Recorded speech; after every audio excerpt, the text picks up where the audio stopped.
Prezident İlham Əliyev aprelin 23-də Pekində Çin Xalq Respublikasının Dövlət Şurasının baş naziri Li Qiangla görüşüb. Görüşdə ötən ilin iyulunda Azərbaycan və Çin arasında qəbul edilən strateji tərəfdaşlıq haqqında birgə bəyannamənin münasibətlərimizin yüksək səviyyəsini göstərdiyi bir daha vurğulandı. Bugün imzalanmış hərtərəfli strateji tərəfdaşlıq əlaqələrinin qurulması haqqında birgə bəyanatın əhəmiyyətinə toxunuldu. Onun münasibətlərimizin ruhunu və xarakterini əks etdirdiyi bildirildi. Qeyd olundu ki, münasibətlərimiz qısa vaxtda, bir ildən az müddətdə strateji tərəfdaşlıqdan hərtərəfli strateji tərəfdaşlıq səviyyəsinə yüksəlib və bu da öz növbəsində əlaqələrimizin inkişaf dinamikasını göstərir. Azərbaycan və Çinin bütün sahələrdə fəal qarşılıqlı fəaliyyət göstərən iki dost ölkə olduğu qeyd edildi. Siyasi sahə ilə yanaşı iqtisadi-ticari əlaqələrimizin inkişafından, həmçinin ötən il ölkələrimiz arasında əmtəə dövriyyəsinin 20% artaraq 3,4 milyard dollar təşkil etməsindən və bu ilin 3 ayı ərzində əmtəə dövriyyəsinin 40%-ə yaxın çoxalmasından məmnunluq bildirildi. Dövlətimizin başçısı qeyd etdi ki, Çin bizim birinci idxal tərəfdaşımız olmaqla yanaşı, həm də dördüncü ticarət tərəfdaşımızdır. Prezident İlham Əliyev strateji tərəfdaşlıq haqqında bəyannamənin bütün sahələrdə uğurla həyata keçirildiyini vurğulayaraq, Azərbaycanla Çinin Avrasiyanın bir çox ölkəsini əhatə edən nəqliyyat logistika əməkdaşlığı sahəsində fəal səylər göstərdiyini dedi. Söhbət zamanı beynəlxalq təşkilatlar, o cümlədən Şanxay Əməkdaşlıq Təşkilatı çərçivəsində əməkdaşlıq, Azərbaycanın və Çinin həmişə biri-birinin ərazi bütövlüyünə və suverenliyinə dəstək göstərməsi, ölkəmizin vahid Çin siyasətini daim dəstəklədiyi qeyd edildi. Terrorçuluq, ekstremizm və separatizmlə mübarizədə ölkələrimizin səylərinə toxunuldu. BMT əsaslı beynəlxalq münasibətlər sisteminin Azərbaycan və Çin tərəfindən dəstəkləndiyi vurğulandı.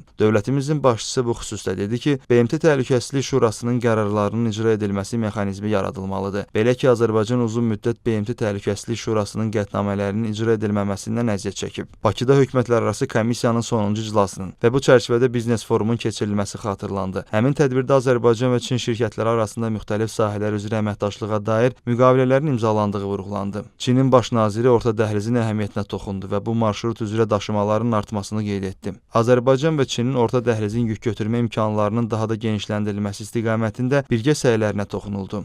Görüşdə bərpa olunan enerji sahəsində, həmçinin neft-qaz sektorunda Azərbaycanla Çin şirkətləri arasında əməkdaşlıq imkanları və Çin texnologiyalarının ölkəmizdə geniş tətbiq olunması ilə bağlı məsələlər müzakirə edildi. Bu sahədə böyük investisiya imkanlarının olduğu bildirildi. Həmçinin ərazilərin minalardan təmizlənməsi istiqamətində əməkdaşlıq müzakirə edildi. Li Qiang qeyd etdi ki, Çin tərəfi ərazilərin minalardan təmizlənməsi sahəsində humanitar dəstək göstərməyə hazırdır. Azərbaycanın bir tərəfli qaydada Çin vətəndaşlarına münasibətdə vizanın ləğv olunmasının ardınca iki ölkə arasında vizaların qarşılıqlı şəkildə ləğvi haqqında sənədin imzalanmasının əhəmiyyətinə toxunuldu. Bunun insanlararası təmasların və turizmin inkişafına mühüm töhfə verəcəyinə ümidvarlıq ifadə olundu. Görüşdə kənd təsərrüfatı, o cümlədən baramaçılıq, pambıqçılıq, kənd təsərrüfatı texnikası sahələrində əməkdaşlıq məsələlərinə toxunuldu. Çinin Azərbaycanın iqtisadiyyatın şaxələndirilməsi istiqamətində həyata keçirdiyi siyasəti və ölkəmizin rəqəmsal transformasiya və rəqəmsal inkişaf konsepsiyasını dəstəklədiyi vurğulandı. Söhbət zamanı mədəni humanitar sahədə əməkdaşlıqla bağlı fikir mübadiləsi aparıldı. Heydər Əliyev Fondunun xətti ilə Çində həyata keçirilən layihələr məmnunluqla qeyd olundu.